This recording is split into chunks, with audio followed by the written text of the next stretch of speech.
Well, hello. Um, Hi. hi, Liv. I'm so excited to have you here. This is actually the very first time that I'm trying to do the storytelling series.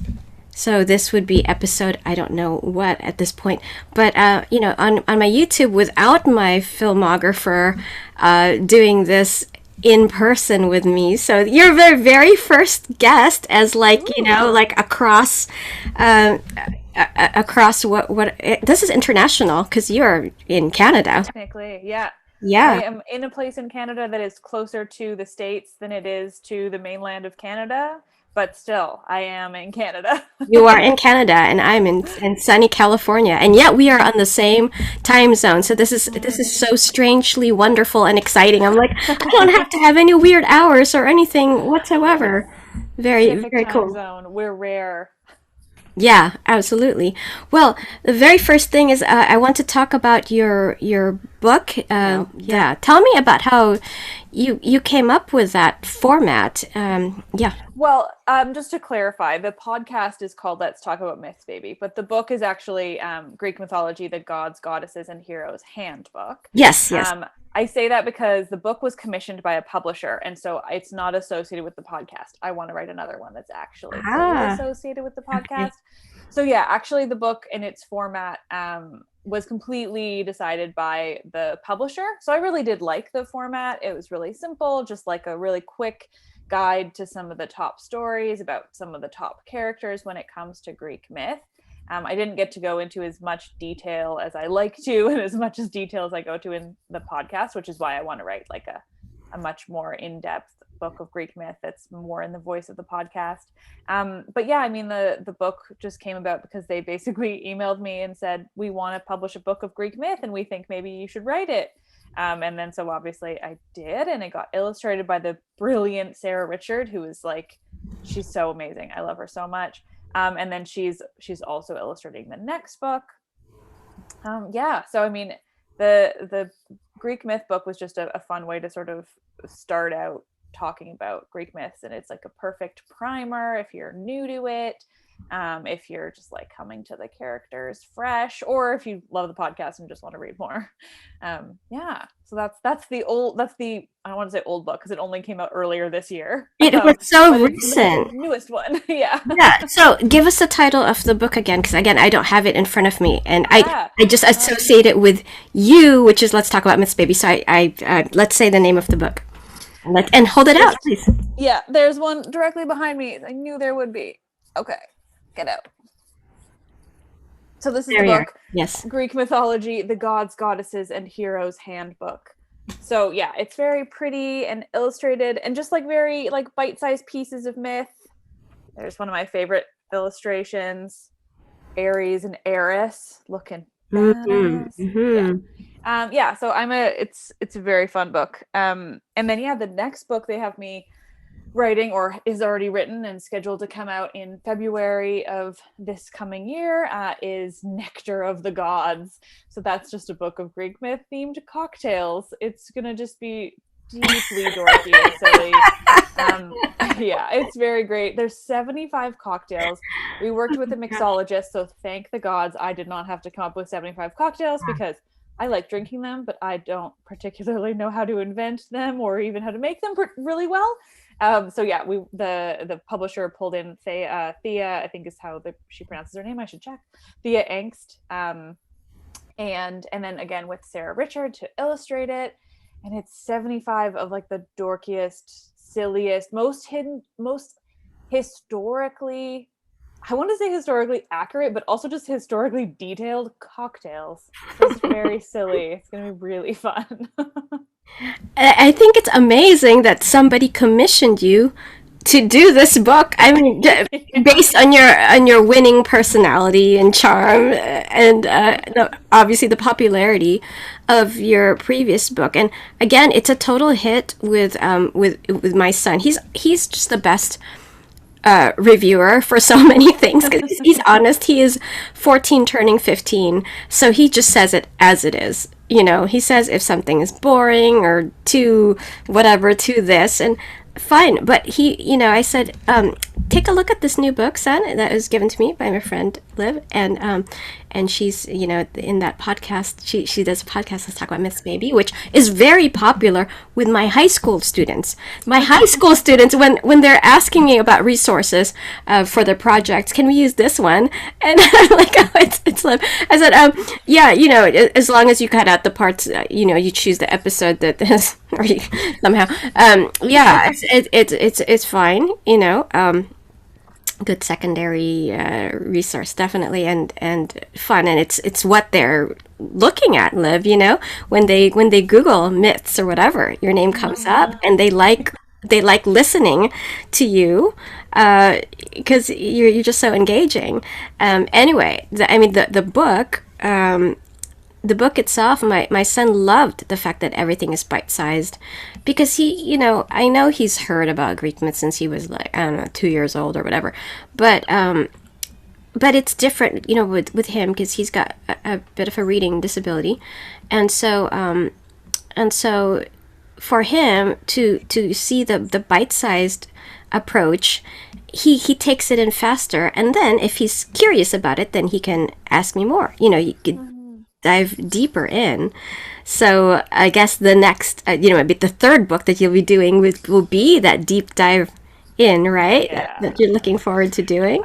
Oh yeah. Well, and I mean, because as the podcast has gone on, I've become much more obsessed with like the most detailed sourcing and, diving really deep into as many primary sources I can find, and telling these stories in incredibly like researched and in-depth retellings, which I absolutely love doing, and I'm such a sucker for how many sources I can find and variations and talking about those variations. And I'm writing episodes on Prometheus Bound right now. Ooh. And I'm already like, oh, this is going to be so long because I love it so much, and it's going to be so detailed and extensive. And Oh, yeah. yeah, so I want to write a book like that, where where it's just as casual and contemporary, and retold honestly and without all the sugarcoating over all the assault and awfulness that takes place, but also really really in depth and really accurate retellings that adhere to the primary sources while interpreting them in a modern way, which is what I like to do with the podcast.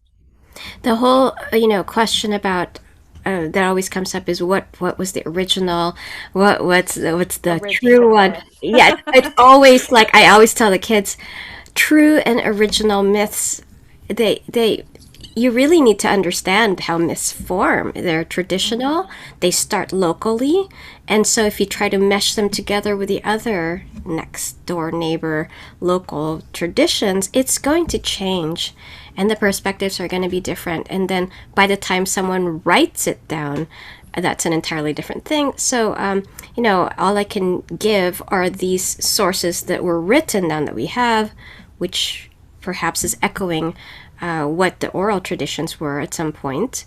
And but the thing that's written down, it's already been authored, it's already been edited, shall we say, and so it's already a retelling, if you will, of this whatever it was. So as you said, there's just variety, and then there's interpretations. I can't wait to see what your perspective is going to lend.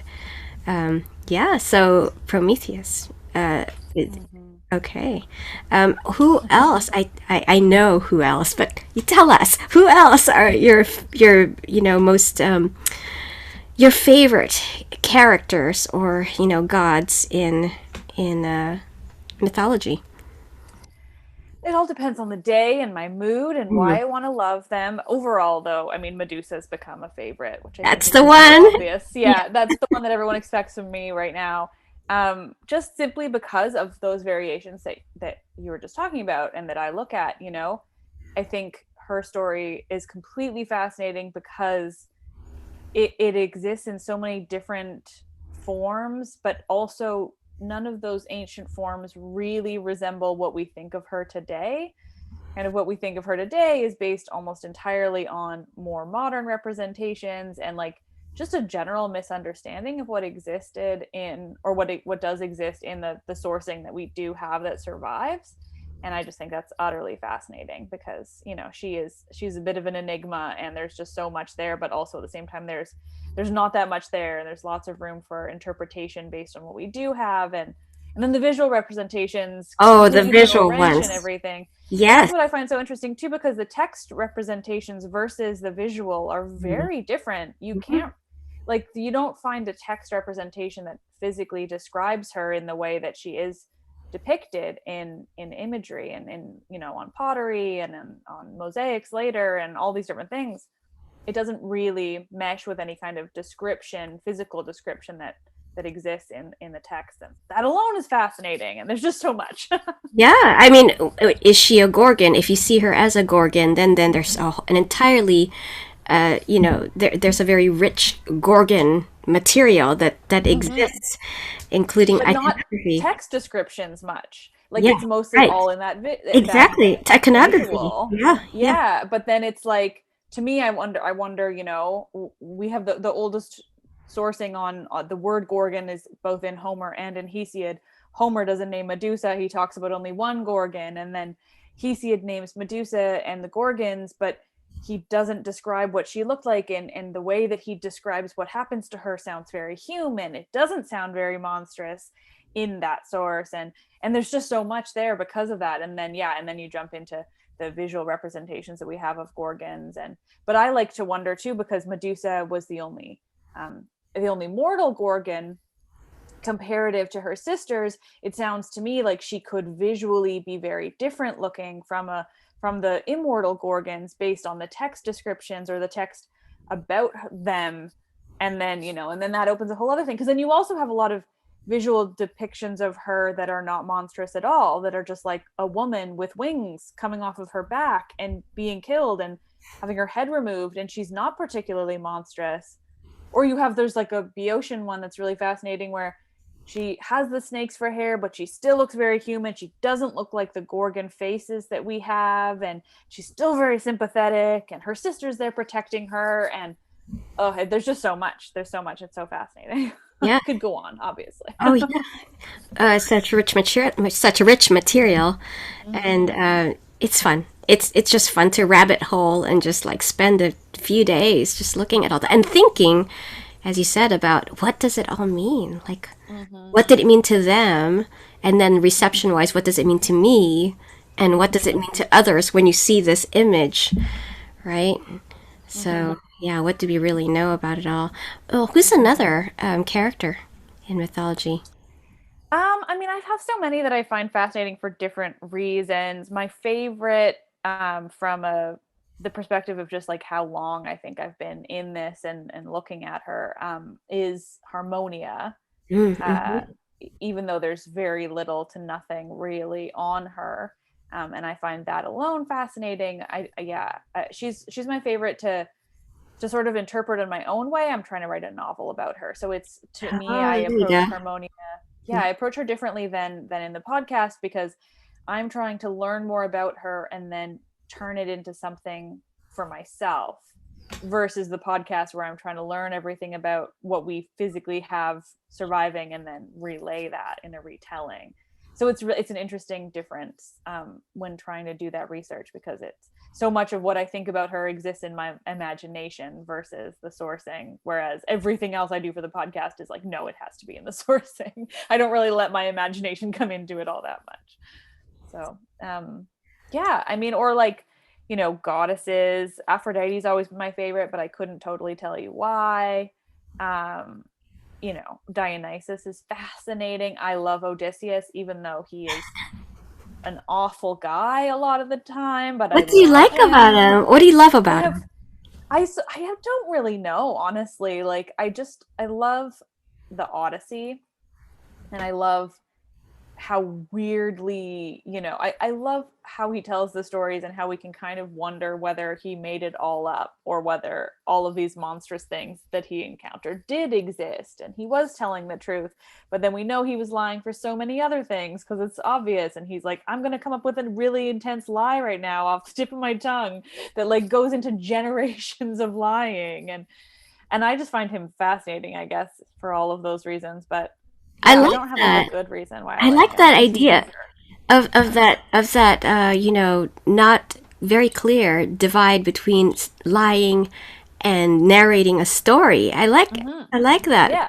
Well, because sometimes, he's presenting it as if it's a story, and we're not supposed to think he's lying. We certainly can, but it's not obvious in the text that he's lying. Whereas, because when he's telling the story of everything that happened to him to the Phaeacians, like, he's presenting it as if he's telling his story to the Phaeacians, and then once he goes back to Ithaca, he's like, well, I can't say I'm Odysseus, so I have to say I'm this guy from Crete, and this guy from Crete's going to have this incredibly detailed backstory that I'm explicitly saying is a lie, and that I can come up with, like, in a split second, this in-depth and wildly detailed lie, generations of characters being invented on the spot, or he is sometimes pulling from real characters, but he's inventing all these extra pieces to them.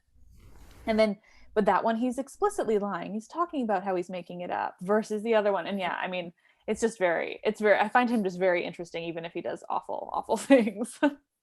Well, I love hearing about that because it's so different from my perspective, but I hadn't thought about that aspect honestly, Mm. that him as a storyteller is a very good storyteller because he comes up with something on the spot. That's quite a skill. That And he one. does it, I think, in a few places. Like, certainly when he's in Ithaca, he comes up with it. But I'm gonna forget another example. But I think he comes up with at least two, like, explicitly made up stories with intricate details, and then at the same time, it retells his actual, what he says is his story, in intricate detail. And it's kind of like, what are we supposed to believe exactly? Well, thanks for giving me something to like about Odysseus. If anything, we can all like Sean Bean in the movie Troy. Okay, well there you got me there. All right, you say Sean Bean and I'm like, yes.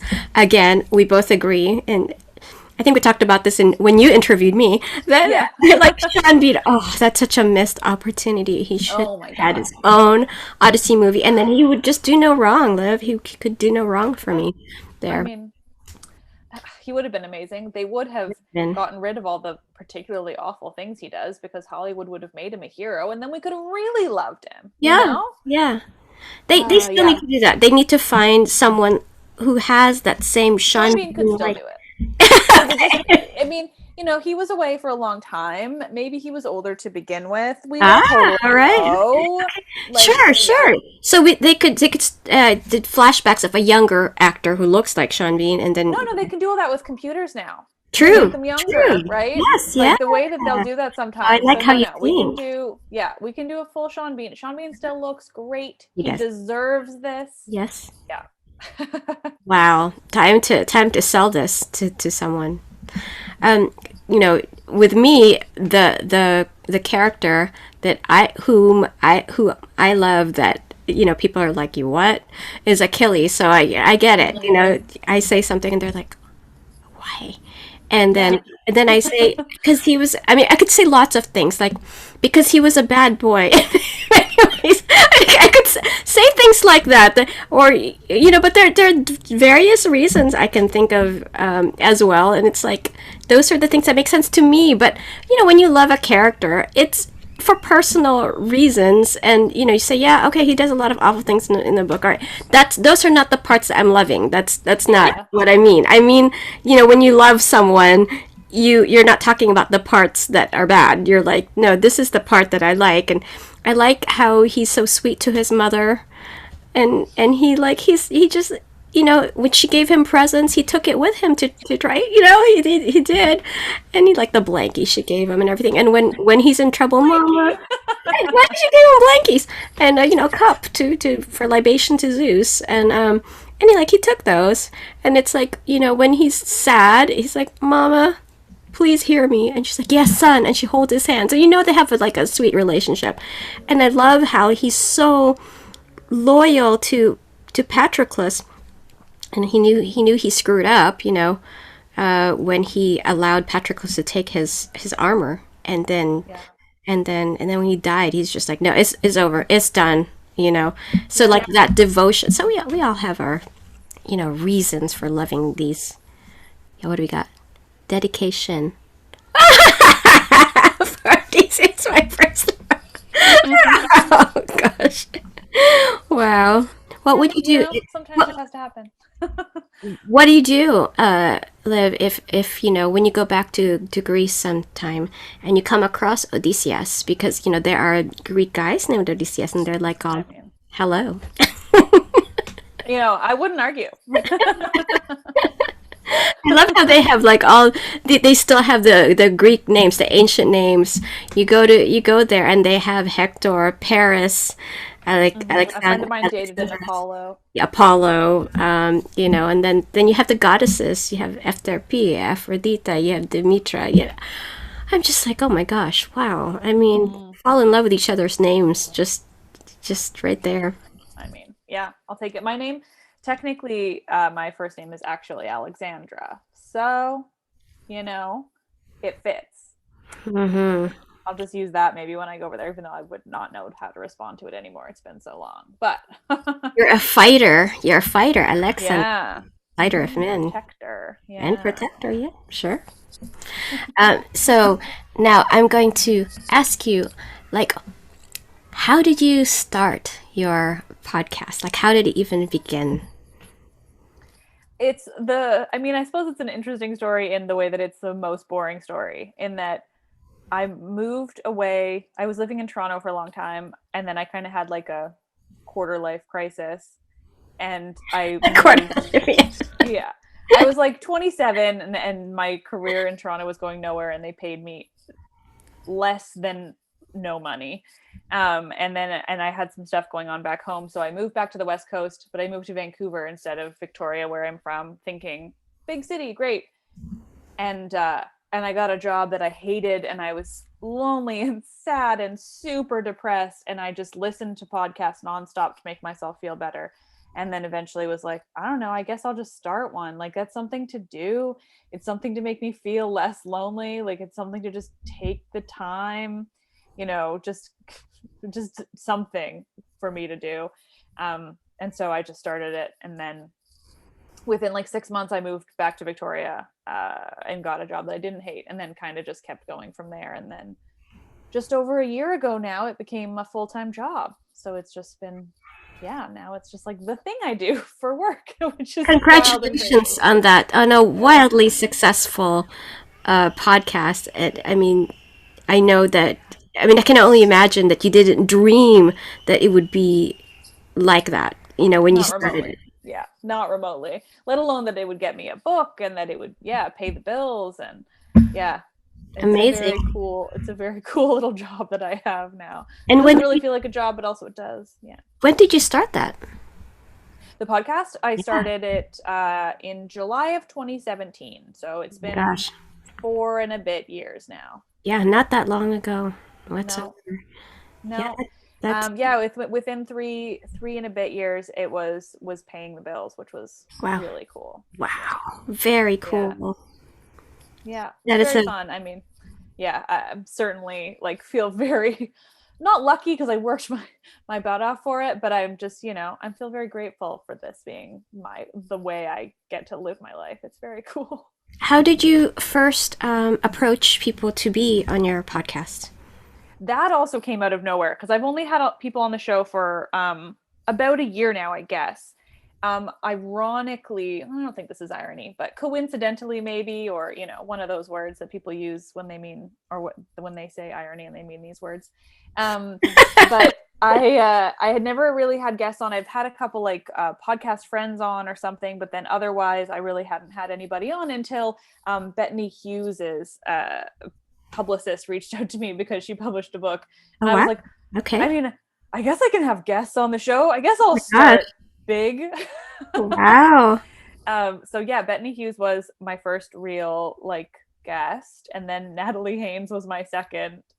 And then I sort of wasn't going to make it a big thing, but I kept kind of having ideas through Classics Twitter, and people I met on there. And, I had Anwen Kaya Hayward on to talk Medusa, because she's written a novel and she's sort of just as deeply obsessed with Medusa as I am, and people love that one. And so what really started with it was when I tried to do a series of special episodes for Women's History Month. And I just kind of put the call out on Twitter and was like, does anyone want to come on the show?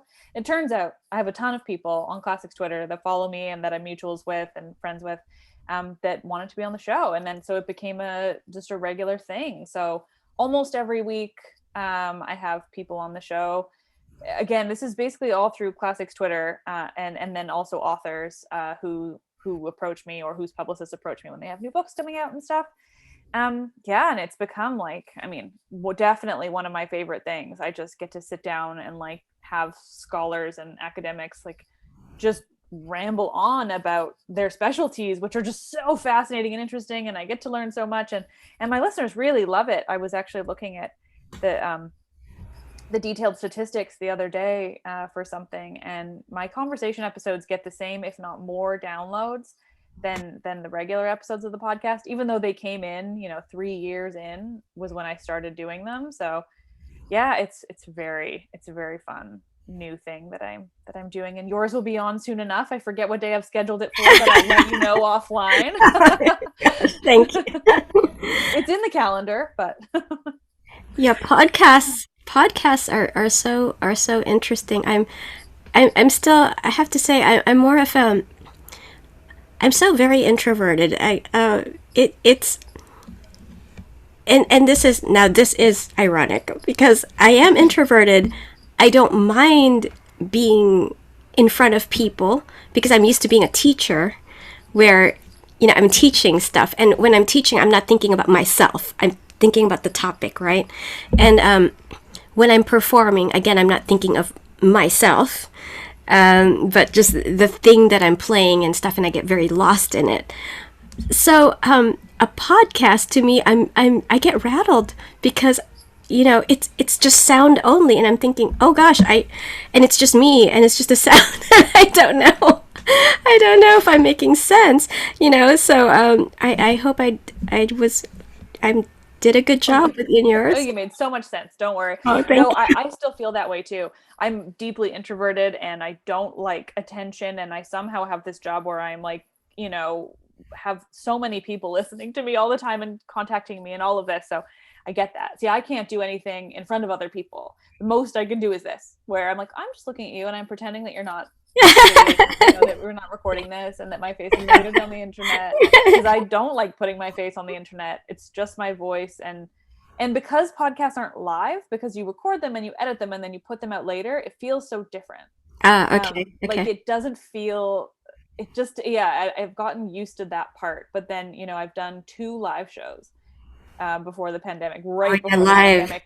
Yeah. And that was, I mean, I'm glad I did it, and there, but it was awful. I was so nervous and so messy, and I I screw up and I miss all these pieces, and I'm slowly working on trying to get better at that. But the pandemic is what made it possible for me to do these conversations, and I just kind of jumped in, and thankfully now I don't feel that nervous, but I don't really feel nervous when I get on them anymore. But then I still get off the call and I'm like, why did I say that? I'm so weird. Oh my God, so awkward.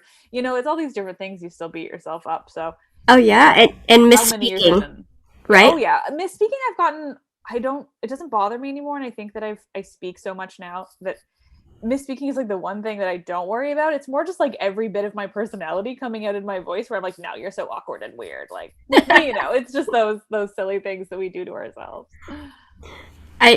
You just have to shake it off and be forgiving of yourself. I guess, Yeah.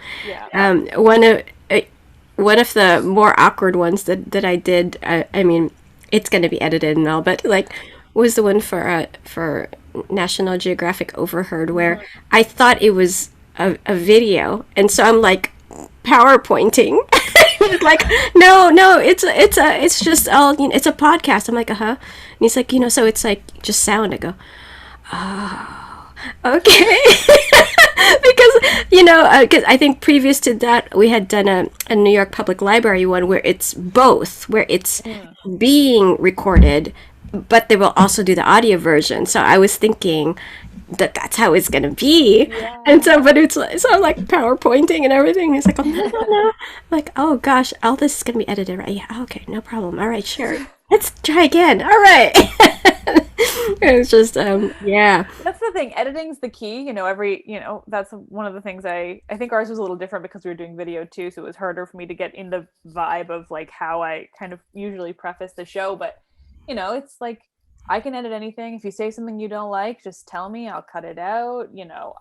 I go on video calls normally with people, but I always say like I'm not recording it. It's just so that we can see each other and we don't talk over each Yes. other. Yes. And I Yes. didn't used to do that. When the first ones I didn't do video, and it's yeah, in hindsight it's just so much trickier to work with. So I'm glad I figured out that no, video is the key. And because I'm also not a tech person, I don't know what I'm doing. I googled it and it works, and so I don't mess with it. But like I do not do things the best way technologically, or like my podcast is very big for the fact that I have no idea what I'm doing when it comes to recording, and I'm just kind of like, okay, it works. I'm not going to change anything now. If somebody else wants to come in and do it better and leave me out of it, great. But otherwise. So it's just that's the fun of the internet, though, right? You can just kind of make it up as you go and figure it out, and just make things work. Well, before we wrap it up, because I don't want to keep you too long, and actually I have a Latin lesson to give, and I'll Yeah. because yeah, I'm a working girl. Um, uh, so did you? Now your background is actually classics and some classical. What do they call Civilization. civilization? But classics, yeah, classical civilization. Um, so, what's the difference between what they call classics and classical civilization It studies? was simply that my university had two different majors you could pick. One was specifying languages, and one was more based in history and culture and stuff. And so I just picked the history and culture and things like that. I took first year Latin in university, but I went to university in Montreal. And so the thing about Montreal is that the expectation is kind of that people speak French, and if they don't speak French, they speak Italian, or maybe they speak both.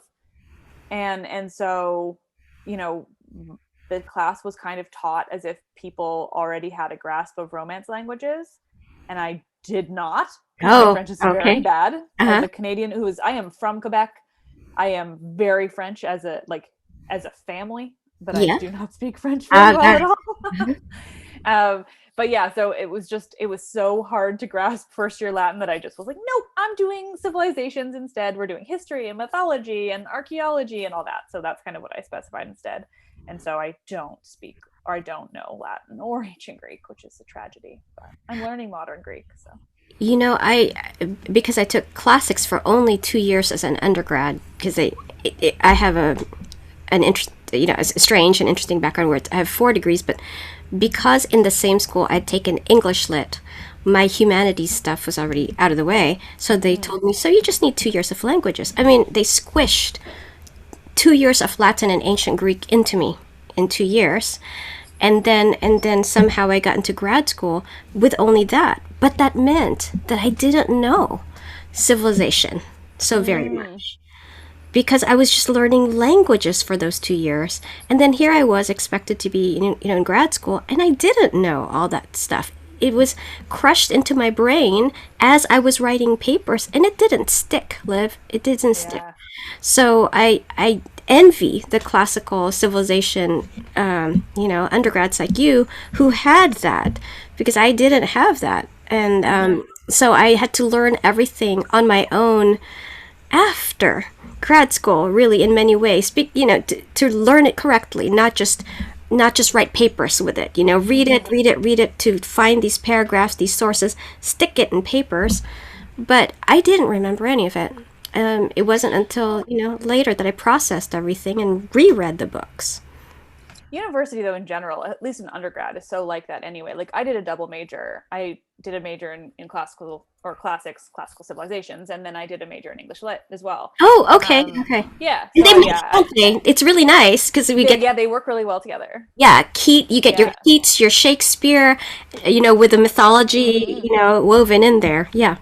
Well, it was great, and and I did my degree explicitly to work in publishing. Actually, I actually like I when I didn't go to university out of high school, so I was like 21, and I had written a novel of Greek mythology and was like, oh, this is, I love Greek mythology, I love ancient Greece, and I want to get this published. And then I was like, oh, maybe I just want to work in publishing. And so I actually did my degree at 21 just to work in publishing because I wrote a book about ancient Greece, which is just so funny now.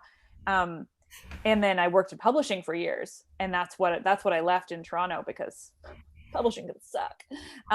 So and it's just an interesting thing, right? Like I did my whole degree to work in publishing. I did a major in classics specifically just because I loved it and was like, I'm going to do all my minors in classics anyway, so I might as well get a double major and make it look better. And then now, I'm using my classics major in the way that, like, I get to say that I have an undergrad degree in classics, but everything I know now, for the most part, I learned through the podcast. It's I remember some things from my history classes and things like that. I've good brain for like dates and small facts and things like that. But everything, it's all about constantly learning and just constantly like taking in this information and then spouting it back out, and suddenly you know everything. Do you Yeah. see yourself studying ancient Roman mythology at some point? Like, or is it because myths, just myths in general, is talk about myths, right? Mm-hmm. Not Oh ancient yeah, Greek the myths. the name of the podcast definitely is broad.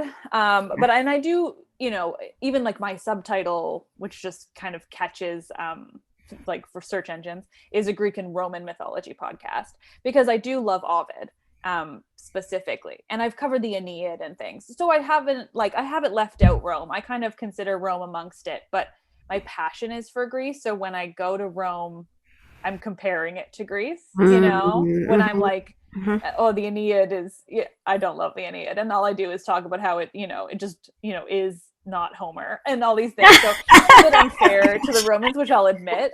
I make that very clear. I'm biased for the Greeks.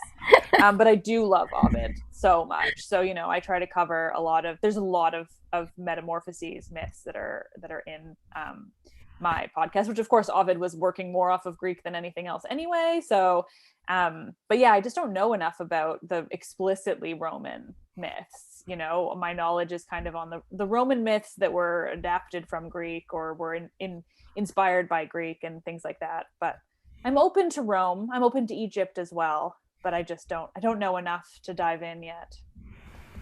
Gotcha. Well, you said Ovid, and I was like, "Oh, Liv, you're just picking like the most controversial. You pick your controversial dude, Odysseus. You pick the controversial poet, I don't see why Ovid." Ovid is controversial. Metamorphoses is amazing, and the Heroides, for the most part, are great. And I've never read the Ars Amatoria, and I'm fine with that.